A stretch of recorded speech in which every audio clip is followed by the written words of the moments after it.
Bismillahirrahmanirrahim. Alhamdulillahi Rabbil alamin. Wassalatu wassalamu ala rasulina Muhammad va ala alihi va sahbihi ajma'in, amma ba'd. Zat akademiyasini kitoblaridan darslarimizni davom ettiramiz. Navbatda o'qiydigan kitobimiz As-Siratun Nabawiyatu, Nabiy sallallohu alayhi vasallamni siratlari. Bu kitobga kirishlikdan oldin Zat akademiyasi haqida qisqacha eslatib o'tadigan bo'lsak, Zat akademiyasi 7 xil fanni o'z ichiga olgan. Ular tafsir, hadis, aqida, fiqh, islomiy tarbiya, sirat va arab tili grammatikasi. Va mana shu 7 xil fan har biri 4 ta kitobdan, 4 ta qismdan iborat. Biz demak hozir ana shu 7 xil fanni har birini birinchi kitobini, ya'ni birinchi qismini o'qib chiqyapmiz. Biz bu kitobga kirishlikdan oldin tafsir fanidan, aqida fanidan, hadis fanidan va islomiy tarbiya fanlaridan bitidan kitoblarni tugatib chiqdik. Demak biz hozir Zat akademiyasini birinchi bosqichida, birinchi qismida ketyapmiz. Demak bo'lmasa kitobga kirishib keturamiz. Alloh taolo o'zi darslarimizni foydali va manfaatli qilsin. Bo'lmasam kitobni birinchi bo'limidan boshlaymiz. Kitobning birinchi bo'limi Ahamiyatu sirati va makanatuha deb nomlangan bo'lim bilan boshlangan. Ya'ni sirat ilmini ahamiyati va ana shu sirat ilmini o'rni, ya'ni shariatda qanday bir darajaga, qanday bir e'tiborga ega. Sanadrusu fi hadhihi al-wahdati. Bu bo'limda quyidagi mavzularni dars qilib o'rganamiz. Birinchisi ahamiyatu sirati va makanataha. Siratning ahamiyati va uni o'rni. Ikkinchi mavzu at-tahdhira min ba'di kutubi sirati. Ba'zi sirat kitoblaridan ogohlantirish. Demak, mana shu ikkita mavzuni birinchi bo'limda dars qilib o'rganar ekanmiz. Demak, birinchi kirishadigan mavzuyimiz ahamiyatu sirati va makanatuha. Sirat ilmini ahamiyati va uni o'rni. Tatajalla ahamiyatu dirasati sirati an-nabawiyyati fi 'iddati niqatin. Nabaviy siratni dars qilishlik, o'rganishlik ahamiyati bir nechta nuqtalarda ochiq oydin bo'ladi.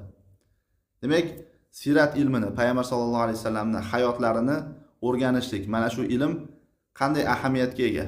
Ana shuni bir qancha hozir nuqtalarda, bir qancha mavzularda ko'rib chiqamiz. Minha shularni ba'zilardan hammasini bermaydi, ahamiyatini yoritib beradigan hamma mavzuni bermaydi, asosiylarni beradi. Birinchidan أن سيرة النبي صلى الله عليه وسلم هي الميزان الذي توزن به الأعمال. Nabiy sallallohu alayhi vasallamning siratlari u amallar tortiladigan, amallar o'lchanadigan mezondir, tarozidir. Demak, Nabiy sallallohu alayhi vasallamning hayotlari, yo'llari ana shu orqali biz insonlarning amallarini, ya'ni so'zlari va fe'llarini nima qilar ekanmiz? To'g'rimi yoki noto'g'rimi tortib ko'radigan, o'lchab ko'radigan tarozimiz ekan bu narsa. Fama wafaqa hadiyahu va sulukahu kana maqbulan va ala wafqi shar'i. Nimaiki, ya'ni insonning har qanday amali, so'zi bo'lsin, fe'li bo'lsin, nimaiki Nabiy sallallohu alayhi vasallamning hidoyatlari, ya'ni olib kelgan yo'llari va suluklariga, ya'ni axloqlari, hayot tarzlariga muvofiq kelsa, u maqbul bo'ladi. Ya'ni qaysi amal Nabiy sallallohu alayhi vasallamning hidoyatlari va axloqlariga mos kelsa, muvofiq kelsa, u maqbul, qabul qilinadigan amal bo'ladi va shariatga muvofiq bo'ladi. Va ma lam yuwafiq hadiyahu va sulukahu kana mardudan. Va nimaiki, ya'ni har qanday amal borki, nimaiki amal bo'lsin, u Nabiy sallallohu alayhi vasallamning hidoyatlari va u kishining suluklari, axloqlariga muvofiq kelmasa, mos kelmasa, u mardud bo'ladi, ya'ni rad qilinadi. Demak, shu sababli mana shu sirat ilmi insonlarning amallarini tortiladigan, o'lchanadigan tarozi deb e'tiborga olinadi. Shuning uchun ham demak siratni o'rganishlik muhim. Ikkinchidan, sirat ilmini o'rganishlikning ahamiyatlaridan ikkinchisi annaha taj'alu bayna yaday al-insani suratan mathilatan lil-qudwati al-hasanati wal-mathal al-a'la lil-bashariyati fi a'zami suwariha. Sirat ilmi insonning oldiga go'zal o'rnak uchun ochiq oydin bir suratni qo'yib qo'yadi. Mathila degani ochiq oydin, yaqqol yoki bo'lmasa namoyon bo'ladigan, gavdalanadigan degan ma'noda. Demak, sirat ilmi go'zal bir o'rnak uchun ochiq oydin yaqqol bo'lgan suratni inson oldiga qo'yib qo'yadi. Ya'ni inson ochiq bir hayotida namuna olmoqchi bo'ladigan bo'lsa, ana shu sirat ilmini o'rganishi kerak. Wal mathalil a'la lil bashariyati fi a'zami suwariha. Va bashariyat uchun ana shu bashariyatni eng buyuk ko'rinishida eng oliy namuna uchun yaqqol suratni inson oldiga mana shu sirat ilmi qo'yib qo'yadi. Va huwa an-nabiyul karim sallallohu alayhi vasallam. Ana shu surat nima deysa, ana shu karim bo'lgan, ulug' bo'lgan payg'ambar sallallohu alayhi vasallamdir. Ana shu kishini hayotini o'rganadigan bo'lsa insonni oldida, qarshisida, ko'z o'ngida bir yaqqol ochiq bir ergashish kerak bo'lgan, namuna bo'lgan bir surat kelib chiqadi. Liza amarallohu bittikhadihi qudvatan. Shu sababli Alloh taolo Nabiy sallallohu alayhi vasallamni qudva, ya'ni namuna, o'rnak qilib olishlikka buyurdi. Faqala ta'ala, Alloh taolo aytdiki: "Laqad kana lakum fi rasulillahi uswatun hasanatun liman kana yarjulloha wal yawmal akhir va zakaralloha katira." Dar haqiqat sizlar uchun Allohning rasulida, Nabiy sallallohu alayhi vasallamda go'zal o'rnak, go'zal bir namuna bor. Ergashaman degan kishi uchun, yaxshi bir yo'l qidirib turgan odam uchun, demak Rasululloh sollallohu alayhi vasallamda sizlar uchun eng go'zal namuna o'rnak bor. Kimga deyilsa, Allohdan va oxirat kundan umidvor bo'lgan va Allohni ko'p zikr qiladigan, Allohni ko'p eslaydigan kishilar uchun. Demak, Allohga va oxirat kuniga umidi bor bo'lgan va Alloh taoloni ko'p zikr qiladigan kishilar uchun go'zal namuna bu Rasululloh sollallohu alayhi vasallamda sizlar uchun bor deb aytayapti Alloh taolo. Uchinchidan, sirat ilmini o'rganishlikning ahamiyatlarini ochib beradigan uchinchi narsa, fi dirasati siratin nabawiyyati aunun ala fahmi kitabillahi azza va jalla wal amali bihi.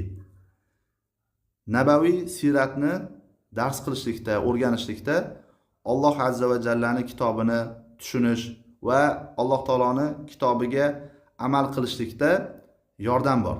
Demak, siratni inson dars qilib o'rganadigan bo'lsa, ana shu sirat ilmi insonga yordam beradi. Nimada deysa, Allohning kitobini tushunishligiga yordam beradi va ana shu Alloh taoloning kitobiga to'g'ri amal qilishligida mana shu sirat ilmi insonga yordamchi bo'ladi. Li'annahu sallallohu alayhi vasallam kana xuluquhu al-Qur'ana. Nimaga deysa, chunki Nabiy sallallohu alayhi vasallamning xuluqlari Qur'on edi. Ya'ni tirik Qur'on bo'lganlardi. Fakanat hayatuhu alayhi salatu vassalam kulluha tatbiqan lil-Qur'ani va amalan bihi. Va Nabiy sallallohu alayhi vasallamning hayotlarini barchasi Qur'onni tatbiq qilishlik va unga amal qilishlik edi. Endi to'rtinchisi, sirat ilmini o'rganishlikning ahamiyatlaridan to'rtinchisi, bidirasati siratin nabawiyyati tazidu mahabbatun nabiy sallallohu alayhi vasallam. Nabaviy siratni dars qilishlik bilan Nabiy sallallohu alayhi vasallamga bo'lgan muhabbat ziyoda bo'ladi.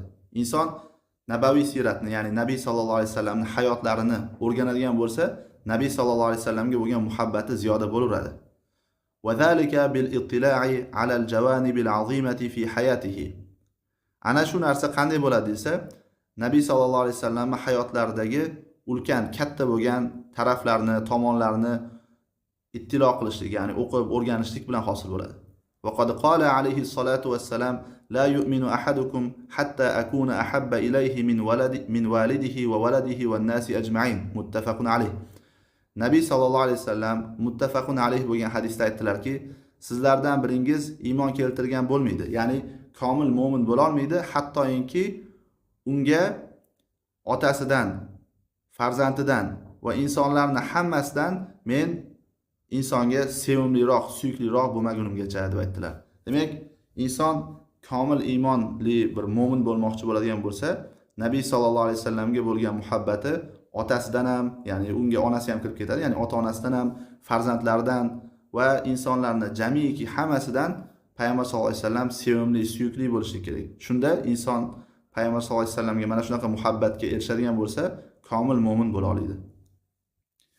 Endi bu narsaga qanday qilib erishadi desa, ana shunaqa muhabbatga.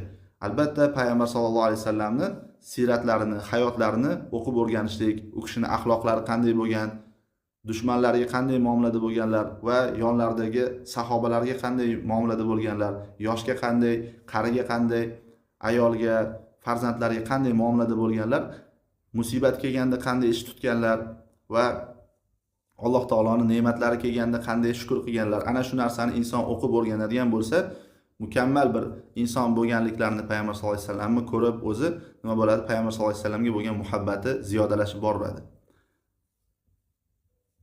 Endi 5-inchisi. Anna shama'il an-nabiy sallallohu alayhi vasallam va siratuhu hiya al-manhaj al-azim lil-muslim alladhi yuridu al-khayra wal-hayata al-karimata fi ad-dunya wal-akhirati. Sirat ilmini o'rganishlikning ahamiyatlaridan 5-inchisi Nabiy sallallohu alayhi vasallamning shamoillari, ya'ni shamoil degani sifatlari, ko'rinishlari degan ma'noda va siratlari, demak Nabiy sallallohu alayhi vasallamning shamoillari, sifatlari, axloqlari va siratlari u musulmon kishi uchun ulkan manhajdir, ya'ni ulkan bir yo'ldir.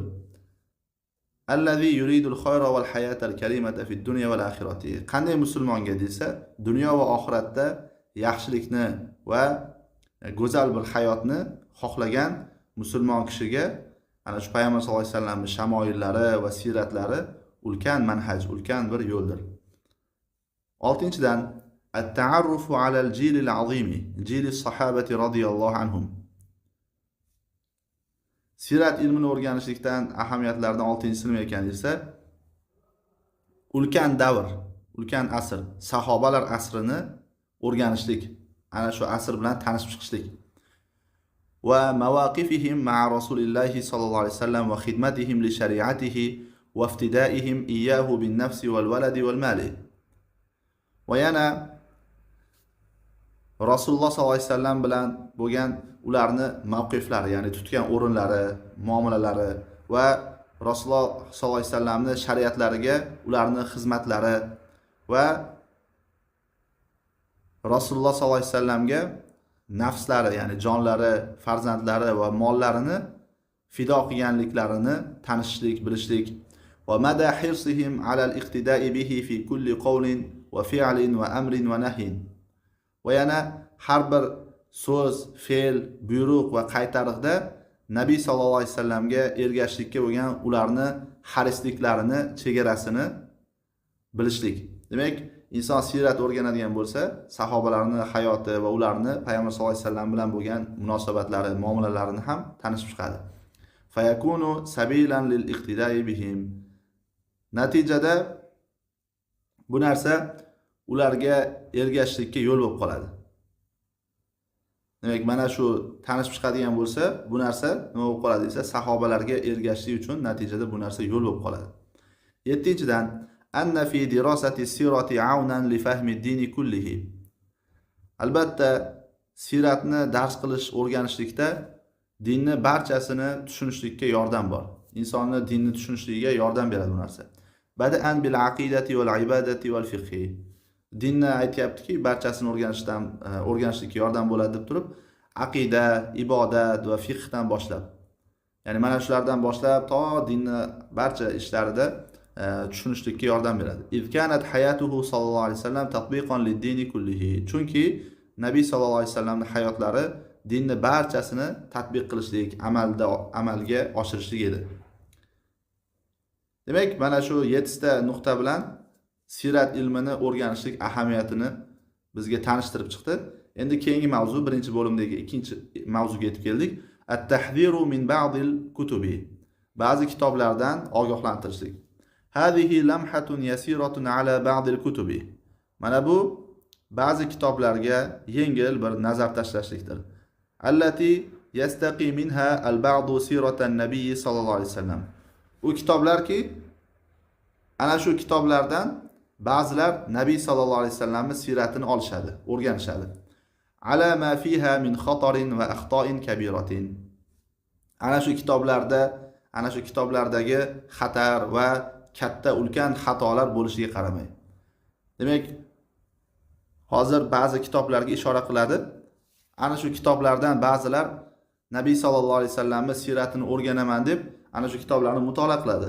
Vaholanki ana shu kitoblarda xatarlar bor va katta xatolar bor.